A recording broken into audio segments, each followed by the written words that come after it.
Hola a todos amantes de la historia, les traigo una nueva experiencia en 360 grados que espero les guste. Estamos caminando por unas ruinas bastante desconocidas en el mundo, las ruinas de la ciudad antigua de Afrodisias, una ciudad fundada en honor a aquella diosa griega Afrodita.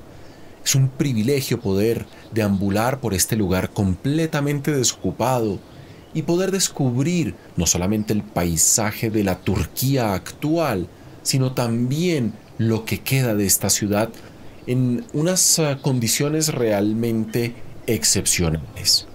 Así que si les gusta este tipo de contenido, no se olviden darle un like a este video y recuerden unirse a nuestras membresías de YouTube, donde podrán encontrar muchísimos contenidos adicionales entre cursos y conferencias.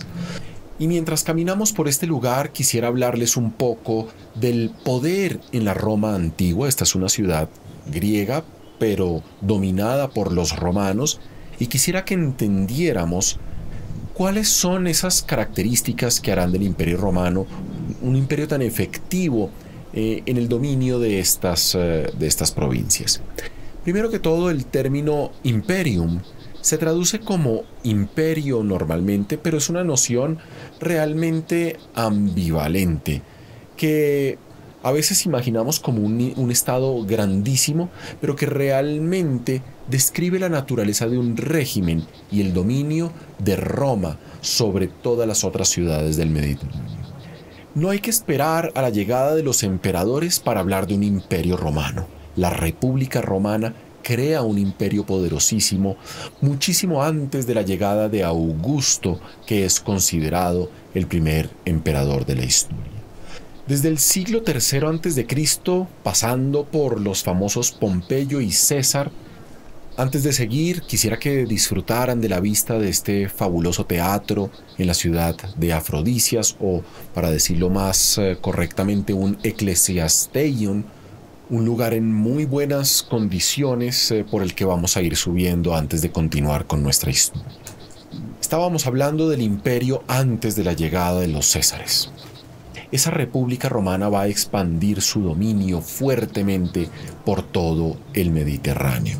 Ya con la llegada de Augusto, cuando finalmente Roma logra su mayor expansión histórica y unifica el Mediterráneo tras la conquista de Egipto, lo que obliga a los romanos a reorganizar completamente esta expansión administrativa y militar, llevando un proceso de grandes exploraciones que van a mostrar un objetivo ecuménico, es decir, de dominio universal.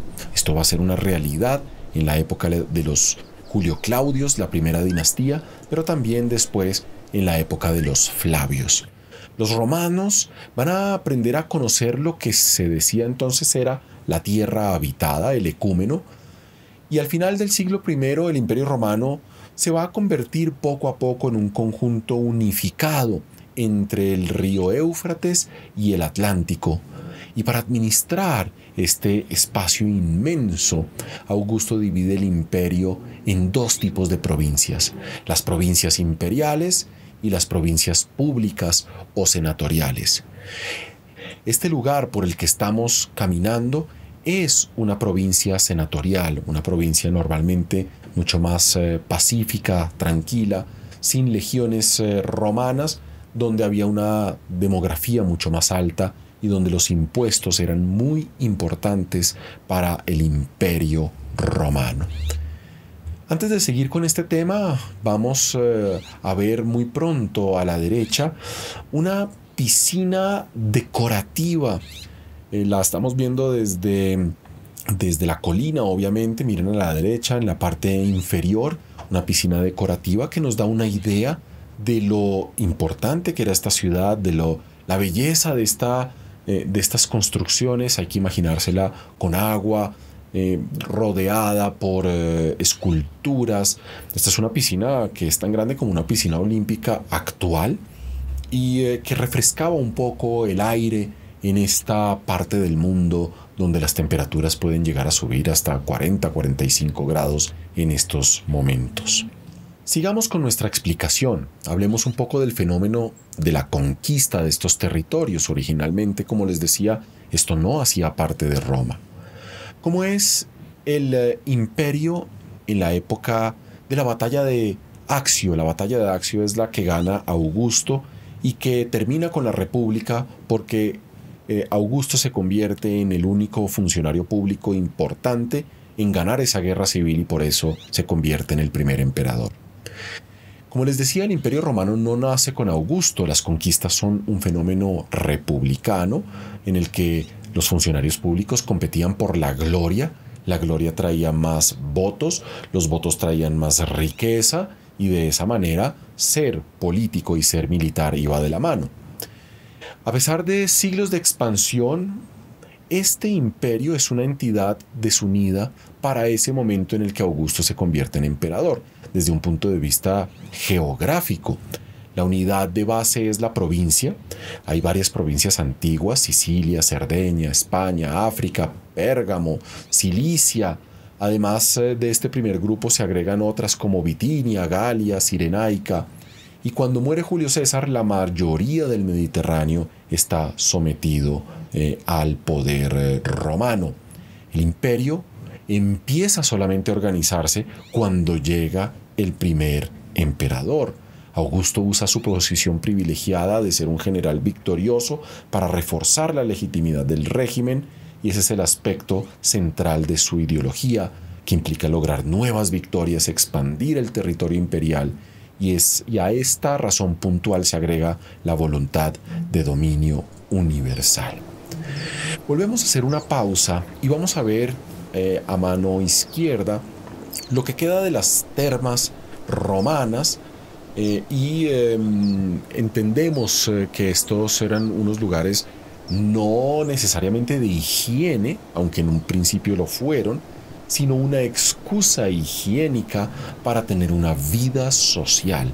Las termas romanas son un lugar donde se habla de política y negocios, por eso son lugares supremamente decorados, todos enchapados en mármol, donde por diferentes elementos tecnológicos de los romanos había salas calientes, tibias y frías, y todo esto es un tema supremamente civilizacional. No es algo higiénico, es un lugar donde los romanos se encuentran. Seguimos con nuestra historia. Los romanos están llamados a dirigir los pueblos del mundo por medio de su imperium. Eso decía el poeta Virgilio, un poeta que llega a la fama justamente en la época de Augusto. Por eso sus conquistas se van a concentrar primero en Egipto, que hasta el momento estaba gobernado por la dinastía tolemaica, en particular por Cleopatra, y que para el año 30, tras la derrota de Cleopatra, el suicidio de Marco Antonio, va a ser reducida al rango de provincia. Luego se van a ir agregando otras: Iliria en el año 34, los Alpes son integrados para el año 15 a.C., el norte de España va a ser lentamente sometido, los asturios, por ejemplo, terminan siendo derrotados y en el 19 son anexados por el imperio. Pero se podrán imaginar que el sometimiento de todos estos territorios no fue un solo proceso de victorias. Augusto, como muchísimos otros generales romanos, va a sufrir algunas derrotas. Primero contra el Imperio Parto. De hecho, las fronteras con el Imperio Parto nunca serán completamente controladas, sobre todo Armenia. Y segundo, contra los pueblos germánicos. En el año 9 después de Cristo, Augusto envía 3 legiones comandadas por Quintilius Varus, que fueron completamente destruidas en el bosque de Teutoburgo por un famoso comandante germano, Arminius. Algún día, antes de morir, Augusto se le oyó gritar en su palacio: «Varus, devuélveme a mis legiones». Nunca perdonó esa increíble humillación del ejército romano. Vamos a hacer una pequeña pausa porque nos estamos acercando a un lugar fascinante que es parte de estas ciudades de la parte griega del Imperio Romano, que es el Odeón. Muy pronto lo van a descubrir. El Odeón es un lugar de teatro que en la época cristiana se va a usar también para discusiones religiosas.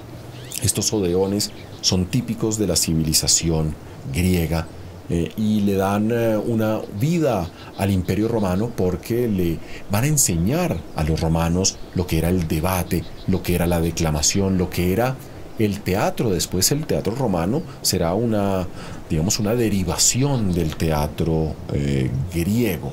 Obviamente en este Odeón el tema principal es el canto, ante todo, más que la actuación. Así que continuamos nuestra historia. En medio de toda esta expansión y organización del Imperio Romano, va a llegar un momento de hacer el inventario del mundo. Los romanos necesitaban un mejor conocimiento geográfico y ecuménico.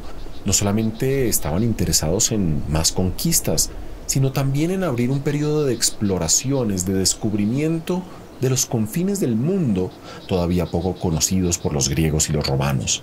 Mientras vemos las ruinas de lo que fue alguna vez el templo de Afrodita, después convertido en una iglesia cristiana, podemos seguir con nuestra explicación. Varias expediciones importantes son enviadas a Egipto hasta la primera catarata del Nilo.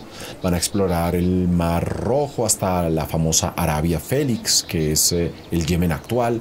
Van a visitar el Sahara explorando todo desde Trípoli, el norte de Europa llegando hasta el río Vístula. Y también van a llegar embajadas importantes de la India, de Iberia, que es la Georgia actual, de los escitas, la Ucrania actual, y los sármatas, que sería básicamente donde están los rumanos o el norte de la Rumania actual. Con esto terminamos nuestra visita a la gran ciudad de Afrodisias, y si les gustó este contenido, denle un like al video y únanse a nuestras membresías del canal para tener acceso a horas y horas de historia romana y de otras partes del mundo. Chao, chao.